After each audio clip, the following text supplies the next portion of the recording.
A big thank you to all 4 speakers. Their sharings were extremely helpful in understanding the Sino-Singapore startup scene. We will now move on to the next segment of our summit, the panel discussion. The panel will consist of Mr. Eugene Wong, Mr. Drew Hart, Mr. Isaac Ho, as well as Mr. Kenneth King and Mr. Neil Banerjee.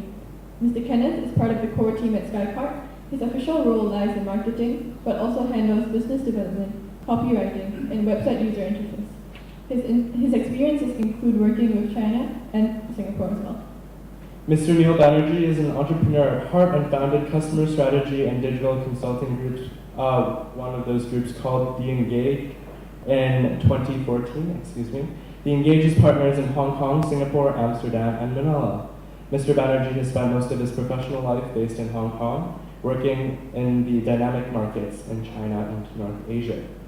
The panel will be moderated by Jolene Lam, who is also the MC today, standing right beside me. Jolene is a first-year student at Yale MUS College interested in literature and linguistics, and an enterprising young lady who is also involved in a startup at SLU Business Innovation Generator alongside her studies here at YMC. Thank you. Let's welcome the panel on stage. Just now we were talking about, the potential skills and the potential areas we can work on. But do you guys identify any areas for potential growth that people can target and think about more directly?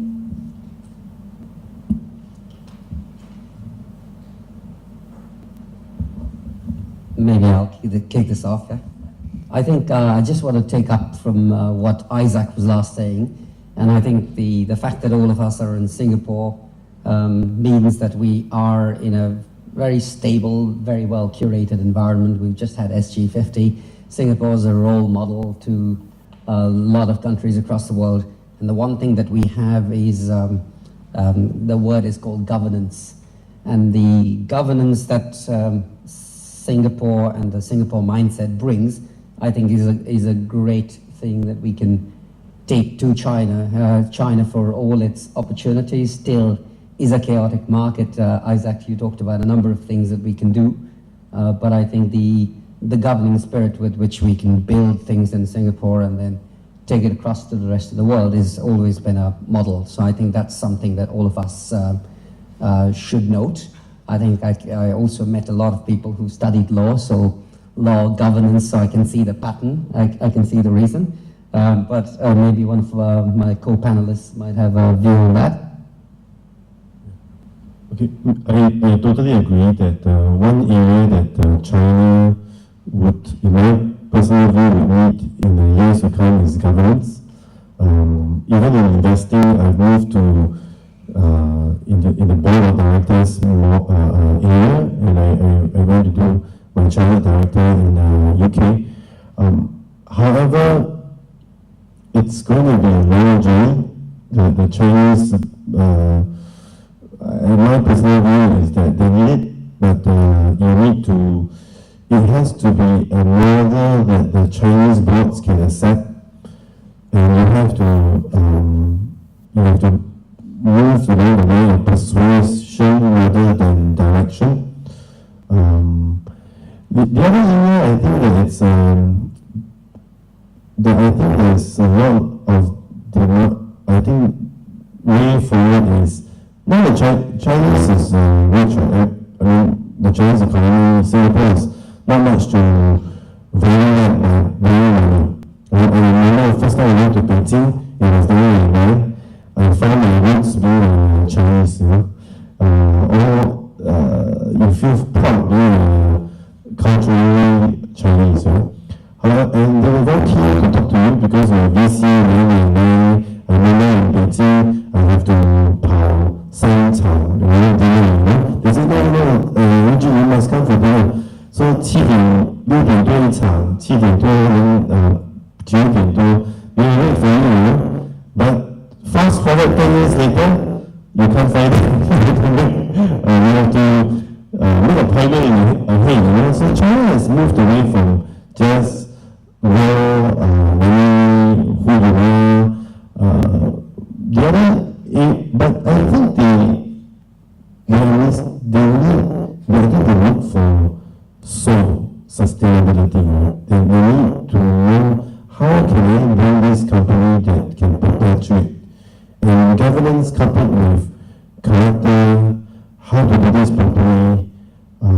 systems, I think it's where Singaporeans can, or Singapore institutions can bring in. So I represent Crimson Logic. We are the e-trade leader in the world. So we started a startup. I tried to make a startup culture in Crimson Logic. So we did a startup called GETS, Global E-Trade System.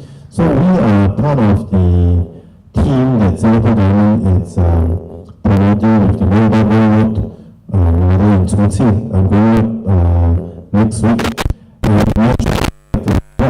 We are trying to bring Chinese enterprise globally, and that area is I think in great demand. You know, maybe Isaac can share more. I think from my experience, China companies like Singapore for one thing, it's really our regulations. Even though we might say that it's very cumbersome, but the protection of IP is actually one of the very big key for them. That when, China is actually moving from last time being a copycat. Recently, some of the worldwide articles is always saying that China has arrived. It's no longer a copycat. They are right now in innovations and even in inventions. And they really understand that IP need to be respected. So many of them is actually looking into US, acquiring companies, data analytical companies, but they are also treating Singapore as a base of registration of their IP. And also the corporate governance is learning from Singapore. I guess that's the reason why our Singapore Intellectual Property, IPOS, is setting up a superhighway, IP superhighway in Guangzhou Knowledge City. That is also one of the attraction that we are actually doing. So I think what I echo the same view as what everyone is saying is that Singapore, even though we say that there's too many regulations, but this actually now is becoming a bright point for big companies that are going global. They understand that they need higher technological barrier. And actually Singapore, with our, with all the things that we are doing in Create Campus, in A-Star and everything, we are actually building a very big portfolio of IP that they can come here and actually become a supermarket. They are coming here to look at what technologies we have. The only challenge is how are we going to tell Chinese how many abilities we have. That is one of the things that of course, we are getting there. Yeah. Personally, I think there's not much left to innovate if you're going to China, because the market is very big. There's so many people. Whatever you can think of already. Of course, if you are a genius, you can come up with a genius idea that's so obscure, of course, but you will be copied in a round or two. But I think what we can bring to them is, I think Isaac mentioned just now, is the values. We can bring our work ethic, we can bring our culture that they value. My investors, for example, they value us for our culture, our work ethic, the way we run things, the way we order things. And I think with new Asian governance, there's a lot going on in China, but because it's so big, it's very hard to control. One example is because my investors involved us in sports in China as well. We know Chinese sports is they're a big player in the Olympics. They're like, with the US, they're like second, but the sports system in China is chaotic. So there is still need for governance. There's still need for people to go in and run things in order to organize the chaos, which I think Singaporeans are good at. So if we are offering ourselves to China, it's very hard to come in with innovations, new ideas, but it is our values as people who can organize things, people who can run something with a good work ethic, to run a company systematically. That is what we can value add to the Chinese industry. Maybe to add, I think from 2000 when China started to grow, quite a lot of a whole generation of interested investor or individual businessmen have all gone to China from Singapore. Even Singapore government is promoting that. I remember in those days, when we go to Shanghai, you can see everyone there. I take the red flight from Friday night, I see Pastor Maria, Thai Express, they were all so tired, taking a red flight home to spend time with their families. So, to me personally, because I have 2 young kids, I stopped focusing on China. I really think that to get to China, it may be good for you to build in Southeast Asia. To get to China, you may want to build your strength in Australia and New Zealand. To get to China, you may want to build your strength in Africa. You know, Middle East. You need to build something where it's not in China, and then go back there as a good partner.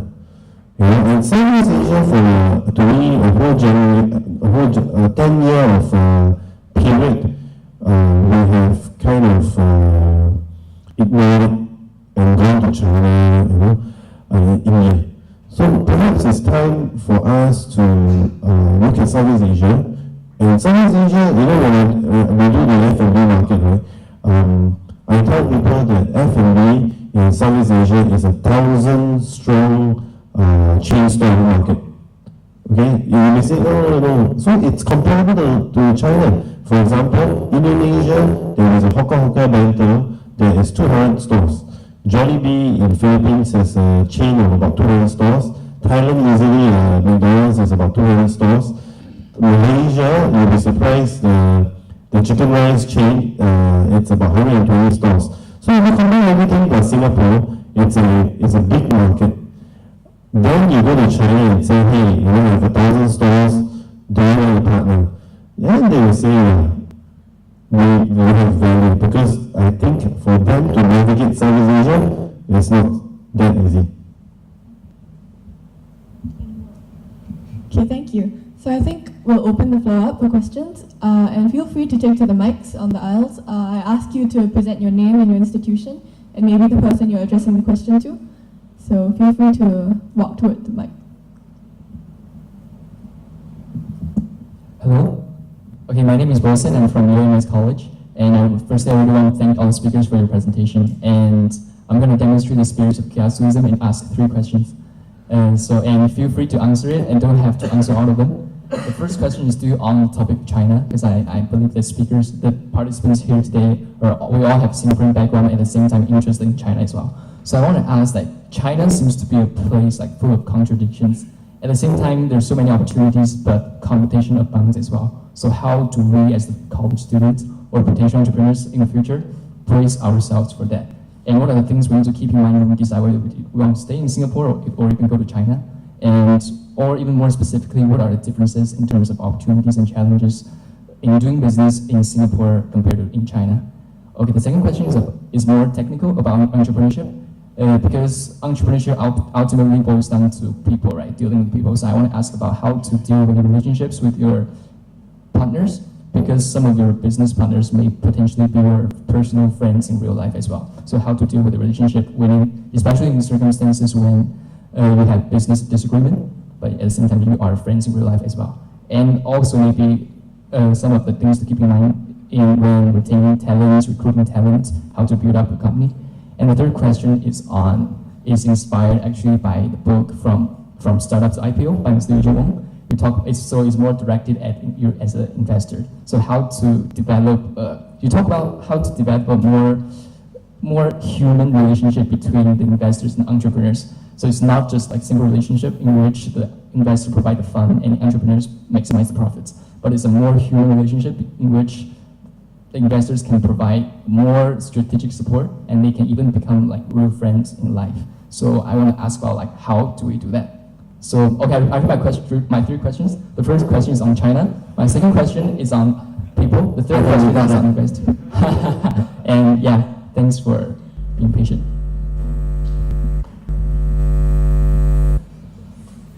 Okay, I think the third question and I'll leave the rest to. Recently, I've been reading this book by Professor Christensen from Harvard. That may not be a good name to mention to your audience. But I was surprised that he wrote a book called How Do You Measure Your Life? And he wrote, how many of you have read this book? So okay, you read this book. So that's good. And it talks about, it's interesting, yeah? It's about life. Right? And it's not religious, it's just life. It talks about all the graduates at Harvard Business School, all have a business plan to change the world, to do good, to be noble, all of this kind of businessmen, which I believe all of you have, but we end up living life, we end up living a business plan that's contrary to that original plan. Meaning that at the end of, then he was saying, at the end of 24 years, you have failed marriage, you don't have time with your kids, So at the end of the day, most people do business to make a significance in life, right? To change the world, to make an impact, and to be a blessing to staff, right? I once met a mentor and he told me, he just shared, he didn't tell me, I learned through observation. It's a good skill to have, learn through observation. And he always asks his staff, how much money do you need to be happy? And the staff will say, $1 million, $1.5 million, $2 million. And his goal was to make sure they achieve it through enterprise one day. So if you understand the motivation of the entrepreneur, and you see whether, for me, I see whether my life goals, my own beliefs are aligned to the entrepreneur, then I form a partnership. Right. Recently, I'm very much into food tech, more food tech than fintech. And I'm looking at how is there a company that can change the way we eat every day because we're so busy. And I always share this proposition, right? I like the Star Wars, the recent Star Wars movie, food tech model. Remember this lady, Jenna, to be, she was rushing and then she throws, I think she dropped 1 or 2 grains and put water, and then, and then she ate it, right? So, I think it's good to align your own goals with the entrepreneur. It's about life, it's about adding value, and linked to the second question, how to deal with entrepreneurs. Most investors think that it's a zero-sum game. I make money, you lose money, but I think the new approach is win-win. Both make money together, and what has worked in my life dealing with entrepreneurs is being honest, upfront. So recently I was talking to a startup, and I was telling her, if I were to lead the deal, my term sheet is going to be very tough. And kind of known in the market to be a tough guy, And she said, okay, it's good that you're honest, I'm still willing to talk to you. Then we talk. By the end, now I'm practicing grace investing.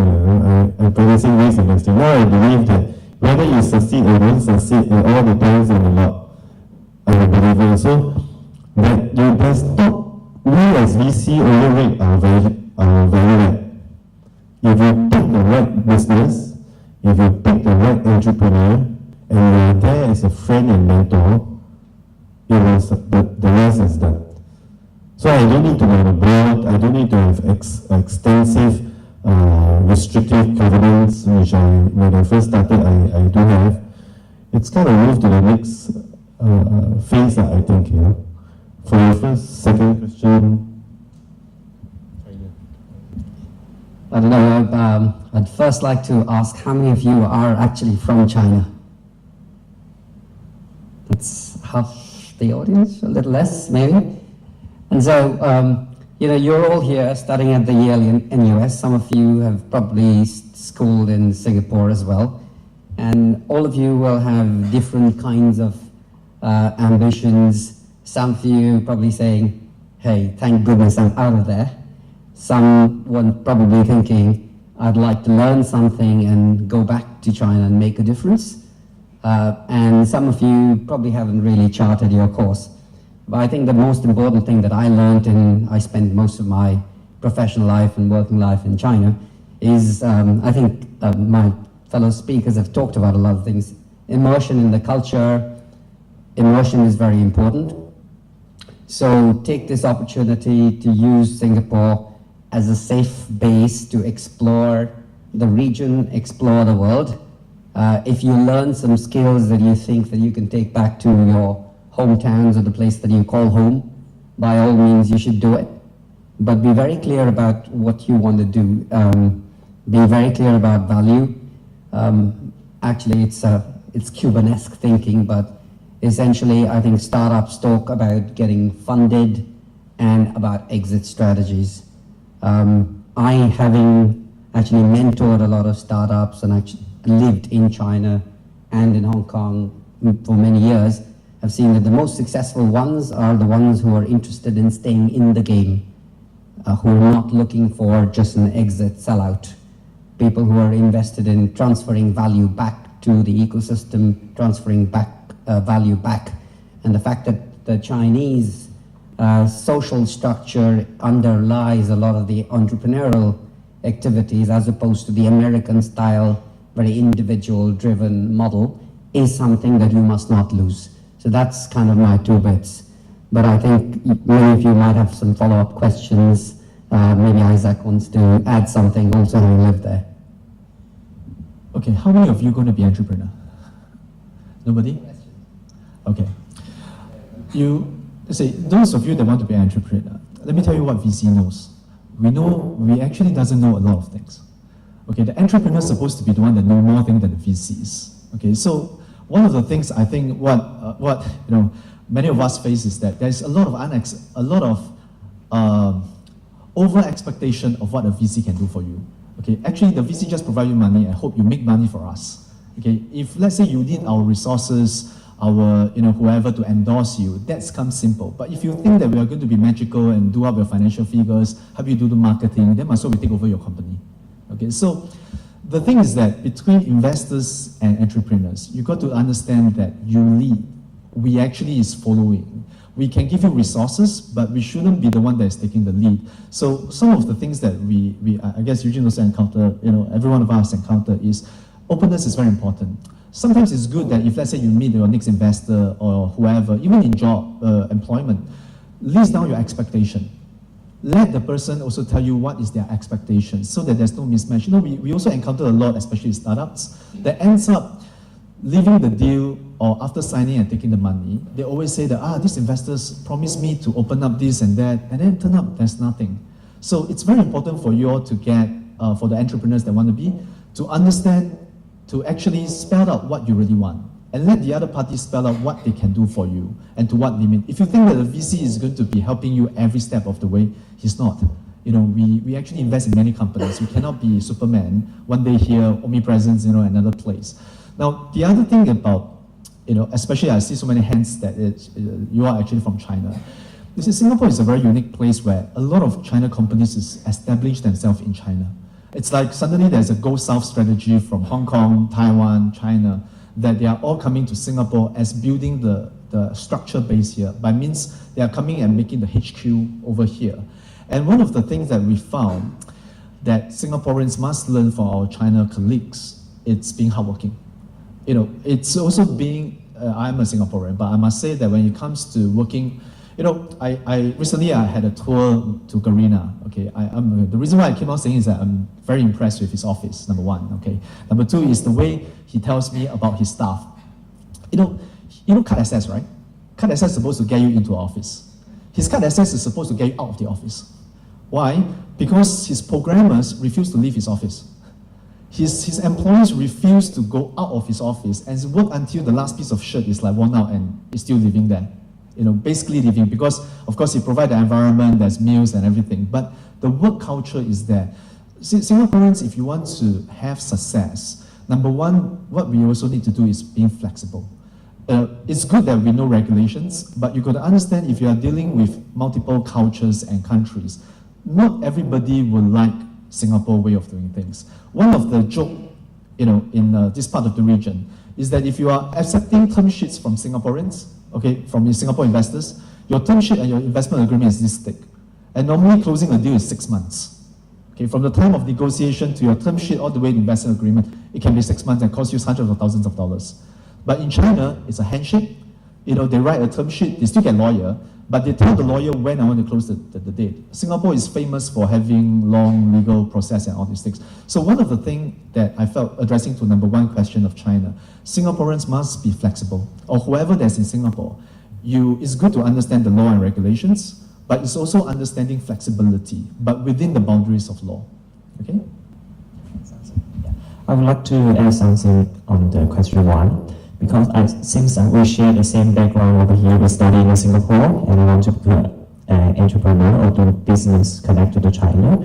I just want to share one of my experience when I was in the junior college in Huachong, and at that time, do you ever take the IELTS before? Yes, test before? And at that time, I didn't take the IELTS over there. But I part-timely, I become the tutor for elementary schools to teach them the mathematics in Singapore. I also teach some of the foreigners, it's not local students, to teach them the Chinese. That is my part-time job when I was in JC. I suddenly realized I teach the Singapore children for mathematics, I only gain $5 per hour. That is very small.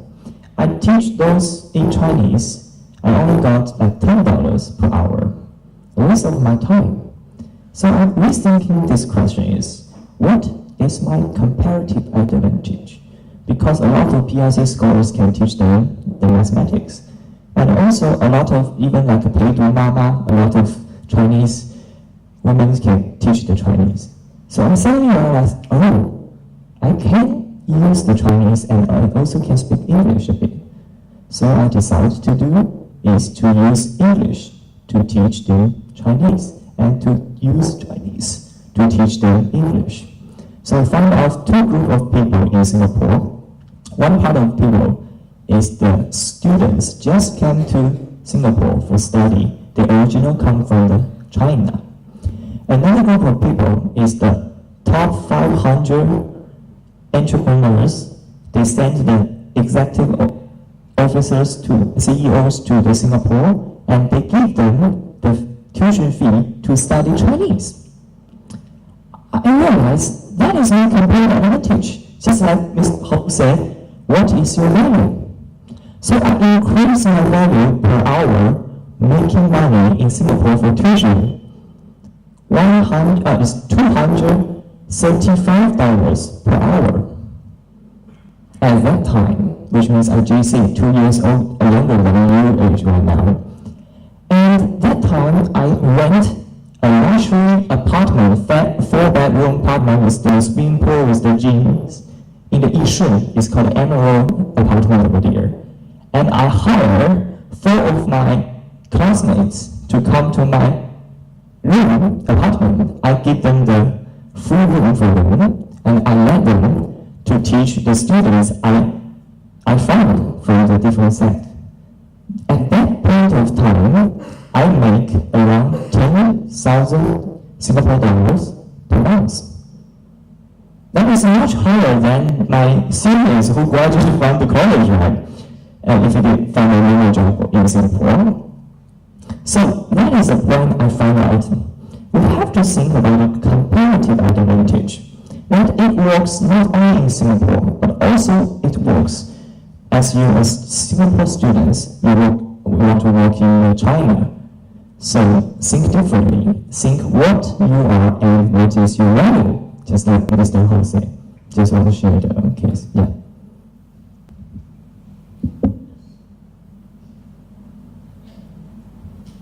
Giving away on Zhuhao's point, not just comparative advantage, but something that is unique to you that cannot be copied. Something that you are good at, that you can do, that cannot be easily copied. So if you are simply bringing in products to sell, next day someone can open an e-commerce shop and do the same. So if you are selling a service, you establish relationships, those are things that cannot be replicated as easily. Or if you look at the Chinese market, you find out they are weak at, I think right now, Chinese market, we would be wary to buy food or, like for example, milk powder from China for our kids. Like if you have a kid, you wouldn't really trust buying milk powder in. So if you are going in and you are selling imported Japanese milk powder in the Chinese market, okay, maybe.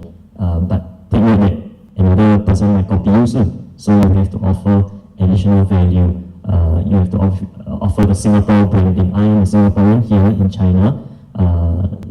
Let me with my actions show you that you can trust my brand and my products, and I service you at a level that cannot be replicated. So not just comparative advantage, but something that is unique, that is not replicable, so that you, as a business, you should have a unique selling point. And so it should be really unique, not just a selling point that anybody can do. Did we answer all your questions? I think there was, sorry, someone's got, there was one point I just wanted to take up. I think you talked about working with friends. I think we've all talked about trust. And I think everyone's talked about the fact that relationships are the foundation of a lot of things we do. So if you have friends that have a good idea, I'd say absolutely, just go ahead. Because if you go out in the market, everyone's ready to cut your throat on your second turn. But if you go with your friends, then at least, and you establish some ground rules, at least you don't have to work with that trust equation. So I think collaborating with your friends, define it clearly, right? But relationships come first. I think as Asians, I think that is the foundation of a lot of the success that we have in communal or society-based entrepreneurship. I think that is absolutely something that I would support.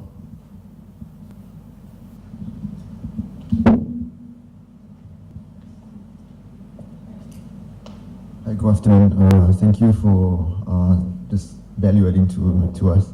I'm actually from SMU, Singapore Management University. I actually run a venture student club in SMU, as well as I'm also interning in an equity crowdfunding firm. I've only one question actually.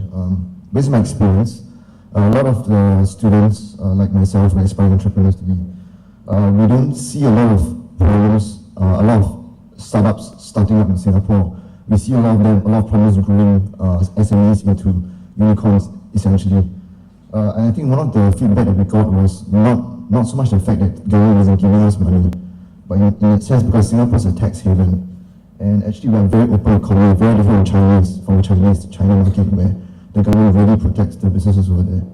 I don't know how good that is for Singapore entrepreneurs. So for instance, like me, if I want to start a business in Singapore, I don't know how hard it is, because when you start something, competition gets really, really high. So one question to Mr. Asia and Mr. Isaac as well, essentially is, does that mean that we should start implementing businesses in Malaysia first before coming to Singapore, rather than starting in Singapore and trying to expand from Singapore out to the Southeast Asian market, then to China? Yeah, that's all. Thank you. Okay. This question about graduates, undergraduates, whether I should be an entrepreneur and start my own business, it's a tough question, and I have been asked since 2000, right? And in the past, my advice to students were, go and get a job, right? Go and join DBS, go and get a job, because as I look at successful entrepreneurs and startups and companies, most of them came from entrepreneurs who had some working experience. Like I was in the Navy, right? And I was saying, I enjoyed it. I mean, Navy, what kind of network? But I'm a friend of the ex-minister of Transport, the CEO of LTA is ex-chief of Navy. I mean, in anything you do, there is always something for you to learn and people for you to know. And from there, you build your framework of what you want to do. But from the 2000s era, my advice is strict, go and get a job. And there's a live case. There was a group of NUS students came to me to raise money. I said, go and get a job. They didn't listen to my advice. They went to China, Beijing, a few friends. They had a great time, and they raised a lot of money. But in the end,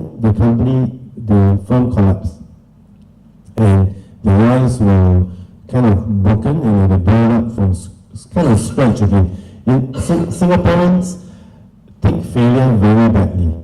So during the dot-com era, I invested in one company that we valued 25 million, and at the height of it, if it's today's time, it's called fintech, today's time, because they do software for banking over there. And at a stage, they had an offer from a Nasdaq listed company for $1 billion. That's 2001, and it collapsed, okay, because of the crash and all that. This entrepreneur took almost 15 years to recover. Because when you start a business, you're blowing the pipe and you're getting people to trust you, right? An entrepreneur is asking people, trust me, come and work for me. No money, but come and work for me. So customers, come trust me, I can deliver. But when that trust built in a big balloon is gone, lives are broken. So I would ask us, since it's young, NUS school, to be more philosophical about it, right? Why do you want to start a business? Why? If you cannot address that question, don't start a business. I'm extreme, even in my own life, right? Because I met my wife in the US, so, and I was in the Navy, so I was going back to the Navy, and I thought that, okay, I want a wife, if I'm going to the Navy, and then the Navy, I want a wife who can be independent and take care of my kids. So I want a wife who is very independent, and very successful. Today, she's in my family. She's the P&L, profit and loss, and the balance sheet, and we work well as a team. But you need to ask yourself fundamentally, why do you want to start a business? And if you cannot address the issue, don't do it. Okay, even for example, because it is harmful if you fail. You just remember the downside risk. When you understand the downside risk, then you have no fear. And the downside risk for an entrepreneur is to be bankrupt. So when I was head of media recruitment, I recruit scholars, right? With bright eyes, want to be Singapore Navy scholars. One of the few questions I ask them is, if tomorrow you join Navy as a naval scholar, and the next day, Singapore go to war, are you prepared to die for the country, right? As a scholar? And they suddenly, I will tell my mother and ask check my dad, right? Whether I can take this scholarship already.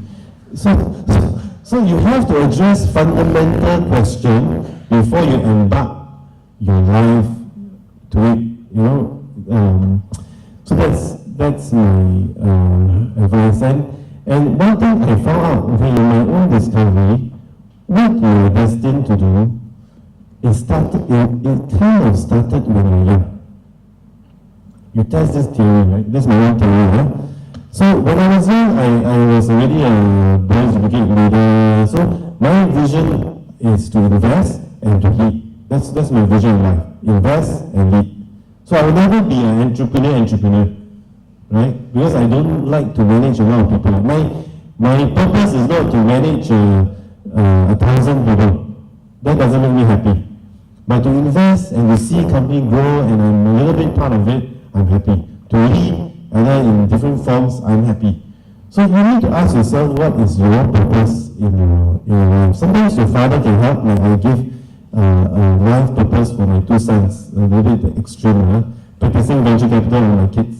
So one of my son, I tell him, he has to be bigger than life, right? Because Singaporean kids now, to me, has a big problem. Life is too comfortable, right? There's no motivation. My time was, I have to struggle to buy my first stereo at home, So there is motivation for me to be successful. So find out what is your purpose. Know the extreme, ask yourself this question. But as a VC, if you ever start a business, I like your type of pedigree. That means study in Singapore, know the Singapore culture, know the international global mindset, but Chinese, mainland Chinese. And you have access back to the mainland China market. And why is there no billion-dollar company we are seed investor in a company called Ribbons. I was an angel investor, right? They're one of the, not non-unicorn, but unicorn e-commerce company, right? The challenge of unicorns, to be a unicorn, you need to tap a big market. There's no science, there's no shortcut, right? You need to tap a big market so that you have a big demand. But as Singaporean, we have it's not easy to find a Singaporean who is willing to invest and have the pedigree to invest in US or China. So to be big, you need to either capture China, US, and maybe Japan or India. You need some big market, right? You cannot be big in Singapore, right? So you must ask the next question, right? After you've answered this first question. Second question, you as a Singaporean, how can you compete in one big market? China, India, US, one big market, right? If you can't, then it's going to be very challenging for you to be a unicorn. But it doesn't matter. Meaning that if you start something, like I like to do what we call 2 to 20, right? Because in the VC world, in the past, 10 times money is a home run, right? You make 10 times money, you hit a home run. So instead of, in the US, you invest at $100 million valuation to be $1 billion company, we, in the past, do invest in $2 million company to be $20 million, right? And so at 20, 50 million. You are 20 times bigger, 20 bigger, right? And it's pretty successful. And in Singapore, how much money do you need to be very, very happy? That's another question I always ask, right? And that question, okay, everybody try to skirt around money, right? But actually, entrepreneurs are partly driven by the scorecard of the wealth element. Okay? And the amount of money required to make you a successful, happy Singaporean, I did the sums, it's about 50 million to 100 million. Okay? Of course, more than my million, there's no such thing as... but ask yourself, being mainland Chinese, okay? How much money do you think an entrepreneur need to have this equivalent success in China? Then you will come to a conclusion you need a big business. And 100 million there's some science to it, right? In Singapore, 50, 100 million. I mean, to buy a GCB, right? Good class bungalow, 40 million, right? 50 million is max already. Like even now in the downturn, you can get it for 25 million, 30 million, right? The Hai Di Lao boss is buying one at 27 million, right? One good class bungalow. When you have the net worth of 50 million, Singapore government, you are a hero, you are a poster boy. You can be in committees, right? So you will be, okay? Then how many cars do you need? How many? You can buy Princess from York, right? Give you 5 million. And you have access to everything. So in general, you don't need a lot of money in Singapore. But you ask yourself, like the wealth level you need in China, you need billions. So that becomes I mean, you can be successful in Singapore as an entrepreneur, and small to some extent is beautiful in Singapore. Okay, I just did a startup. Okay, so I serve the Singapore market and the global market, but I started in Taipei. So answering your question, which market to do? Singapore is resource scared, right? I mean, the population is also scared. The number of actual residents in Singapore is 3.8 million, well, probably 3.9 maybe. So if let's say you want to start a business that is in Singapore, you got to know to what extent and your market size. So I just did a HR tag. I mean, probably everybody knows, right now the best paying job, okay, besides joking as a lawyer, is developers, programmers and developers. But how many developers are there in Singapore? NUS, ISS, doesn't churn out that much anyway. And who is going to be the first one people hire? Google. The second one will probably be people like, Ribbons, Garena, all these companies that were snatched. So there is a big shortage worldwide for developers. Then you got to ask yourself, how do you match, if let's say you want to start a business, then where's the supply and demand? Actually, everything is basic economics. If you want to start something, you got to know what is it, where is the supply and where's the demand. So if the supply, develop, for example, just taking this startup, right? People go to Vietnam, India for developers. I go to Taiwan because why? Nobody is there yet. I just go there quickly, plant my flag, so that people knows me as the one that I have Taiwan labor. And it's easier because once I go there within 6 months, I get 400 engineers anytime I can deploy, which is quite substantial. So sometimes we look at market, but I also want to say that if you ask me first-time entrepreneur and second-time entrepreneur, who I will invest in, I'll invest in second-time entrepreneurs. And I had a conversation with my shareholders that day. We were talking about what makes a good entrepreneur, okay? And then we look at history. Those of friends that is from China, when Sohu created an India Flipkart, right? Who are all these people? They are people who were ex-employees of Amazon and Google, and they spent time, immersed themselves in Silicon Valley, came back to China and India, and they said, hey, nobody is doing it, I did it. So then that started the whole entire internet revolution, right? That is from China and all these things. So sometimes it's good. You will have one or two star person that straight away become entrepreneur and they can lead. But I think in our VC career, it's very rare that a person without a management experience will never see a big company suddenly can manage $1 billion company. Very rare. Not that they don't have. But in our region, I guess if let's say you have been in a company before, you work in a company before, actually you are able to duplicate. And actually you guys are in a very privileged era. You guys are in the era where there's a lot of techpreneurs who are retired in their 40s. You know how many techpreneurs are there in Singapore?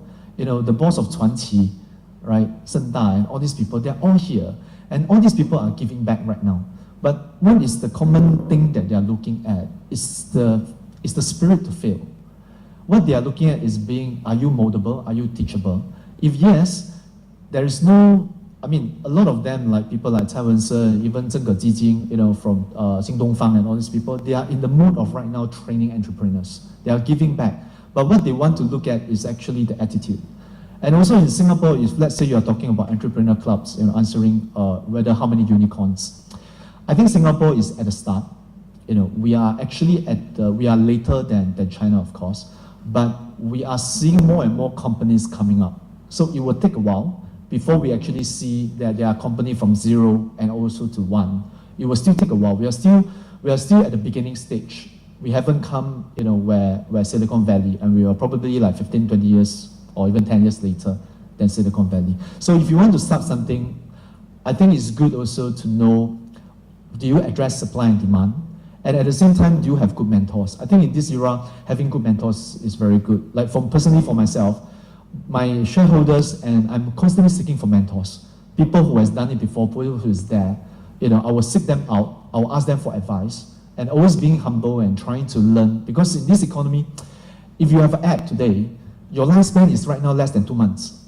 Everything is evolving so quickly, so we just have to keep on being constantly in the forefront. Okay? Answering the question on where you should set up your base or HQ, start somewhere and then port it over to another country. Apart from just grants, money, there are, I think, other factors to consider. For example, take Grab taxi, Grab car, Grab. They found it easier to set up in Malaysia first for a very specific reason. Over here in Singapore, we use Uber, we use Grab taxi, Grab car because quite convenient, it's an app, you just need to press one button because of cost. But in Malaysia, when you started off, it was for security reasons. In the past, if you are lady trying to take taxi in Malaysia, you have to pretend to be on the phone with your mother the entire taxi ride so that the taxi driver doesn't drive you off somewhere. And you can immediately shout into the phone and say, oh, this taxi car plate number is trying to be funny. They had to do that. So what Grab solved for them was that they curated their drivers, they tracked by GPS their taxi drivers and car drivers. So for them in Malaysia, it was easier because they could solve people's fears. And so they set up there before porting it over to other countries like in Singapore, and then did it for convenience. If they started in Singapore, it might have been harder for them. So need to consider other factors like this. Why would you want to do it in another country. Apart from, of course, you need to consider costs, grants, and all these kind of things, but there are other reasons why you want to do something like that at different places. For example, in Malaysia, if you want to do e-commerce in Malaysia, it's different because they have less access than us to malls. So it makes sense to buy online, to shop online. But for us, I just take a 10-minute bus ride to the nearest mall, I can get almost anything. Of course, it's at a different cost. But in Malaysia, it's about accessibility. So even if it is more expensive to buy online than offline, I might want to still buy online as a Malaysian. Yeah, so you can consider these factors before you establish a big enough system, you get enough economies of scale to port your business over to another country. Yeah. Just to add, Singapore is the best place to set up company. It's literally the best place. You try setting up in Taiwan, it's 1 month to 2 months. You try setting up in China, it's 1 month, and the documentation will kill you. Singapore, within 3 hours, you set up a company, barring all the paperwork. Electronically, you set up a company within 3 to 4 hours, you get a permit, you can start using a company. So, and Singapore legal structure is actually one of the proven legal structure. So, if let's say you are talking about structure-wise, then Singapore is actually a fantastic place, and also the tax and everything. So setting up Singapore, I would think that is favorable. Using Singapore to control other elements, is probably one of the wise choice too. Okay.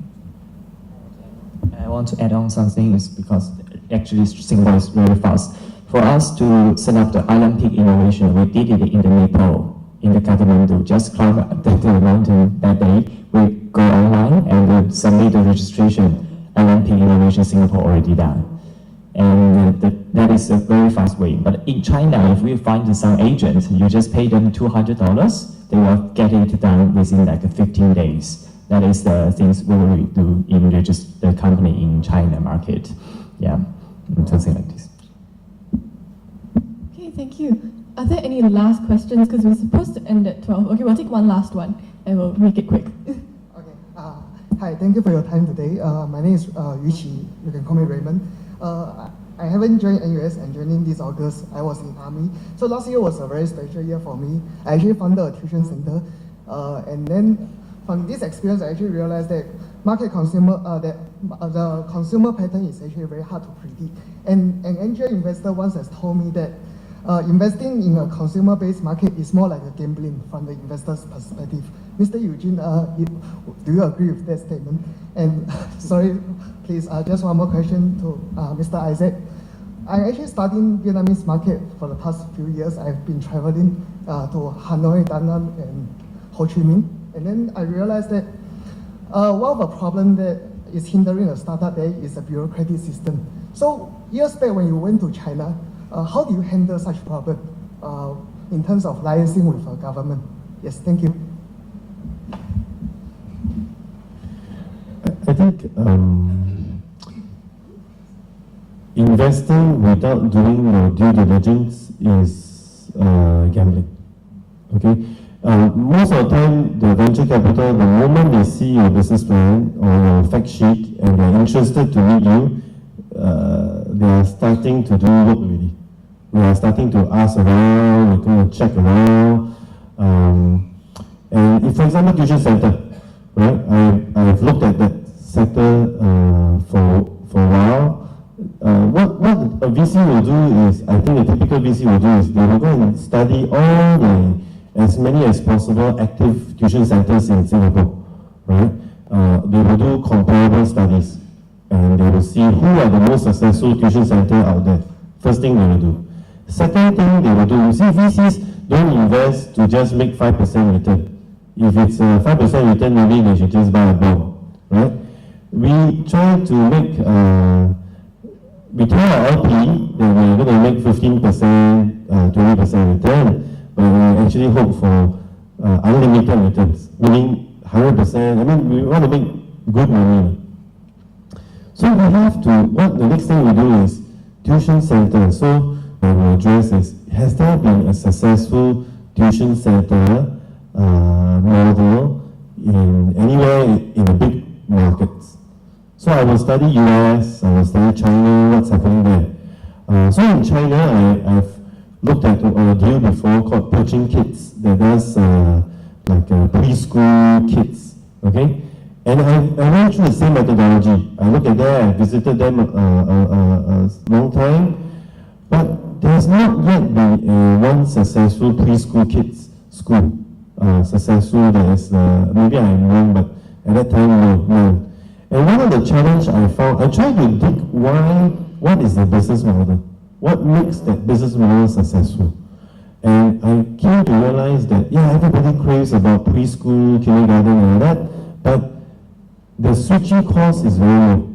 People switch from one preschool to another preschool. And the retention model is very bad, meaning that it's very hard to keep a good tuition nursery home teacher.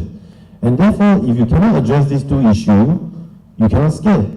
So in Singapore, there is one so-called enrichment class business that is extremely good. I don't have a chance to invest because it's bought out by Advent in private equity in the US for close to $300 million, is Learning Lab. Okay? But Learning Lab, it's amazing. They started off with getting all these gifted teachers to be their staff, but now anyone, they don't even need any US grad. I mean, okay, they need a grad, but anyone who is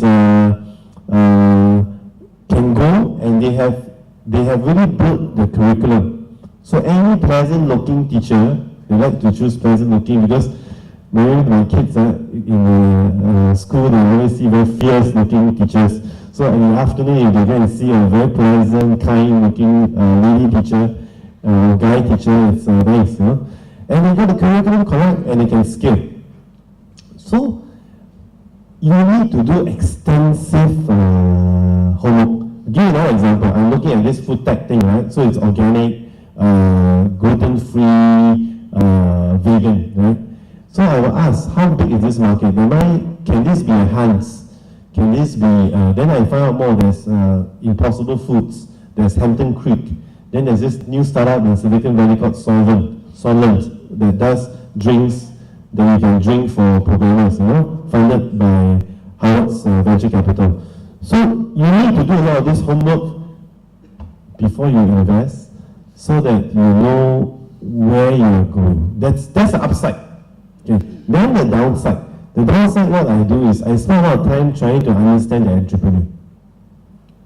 What motivates her? What motivates him? Why does he want to do this? Is this a hobby, or is this her life or his life? If it's, then we have to be good judge of characters. A good VC is a good judge of characters. And you make mistakes and you learn, you make mistakes, you learn.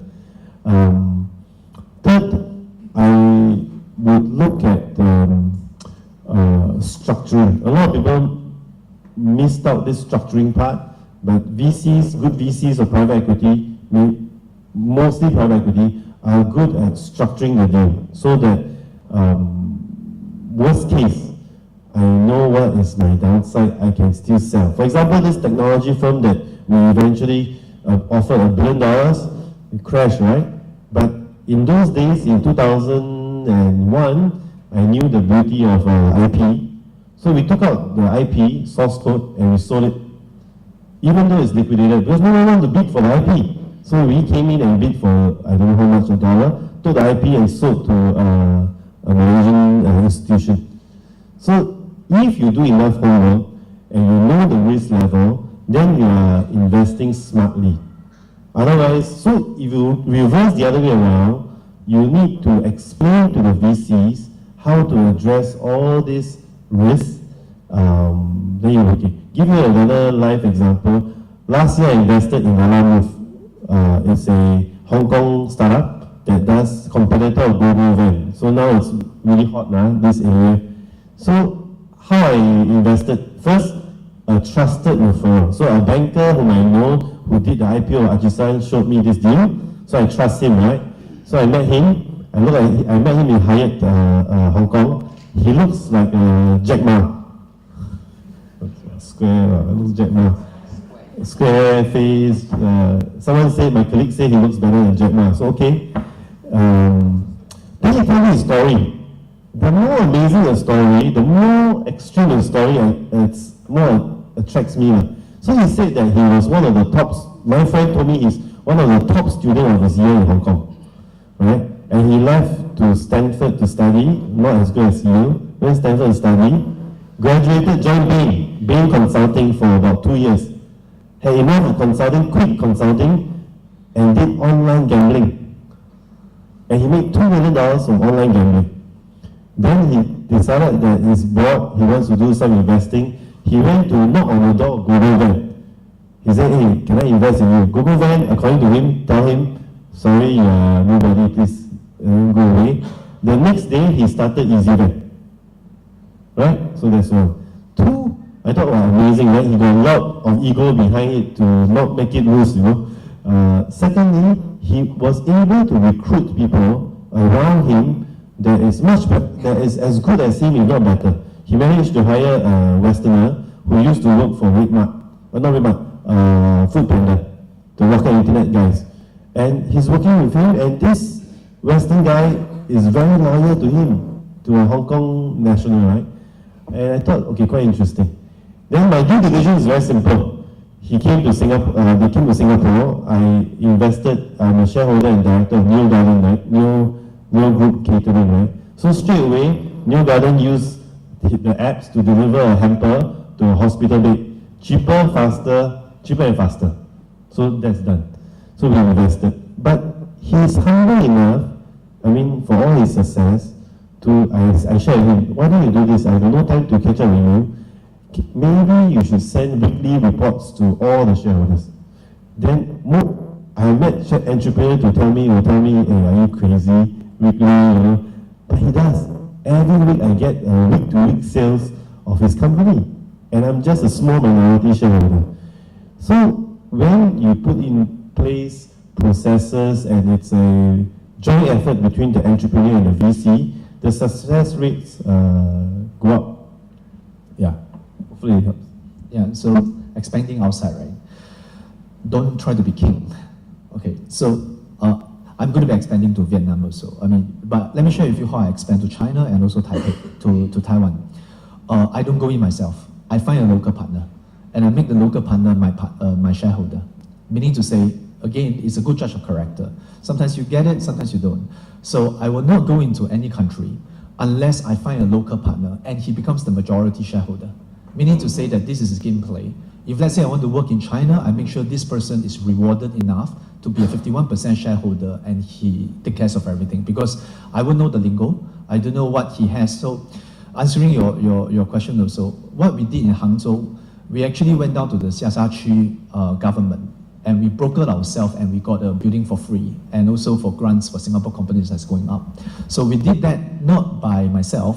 I'd actually have a partner in Hangzhou who is very well connected to the local government.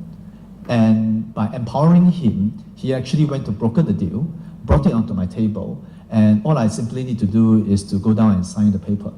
You know, so that's how I enter into Hangzhou. How I go into to Taipei is the same thing. I found a local partner who is a Taiwanese because I led a Taiwanese team.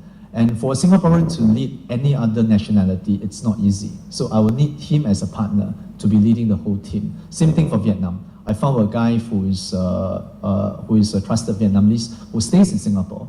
So from him, I partner with him, and he operates my Vietnam business. So in that way, it's easier for control, and you actually leverage on their network rather than trying to go there and do it yourself. Yeah.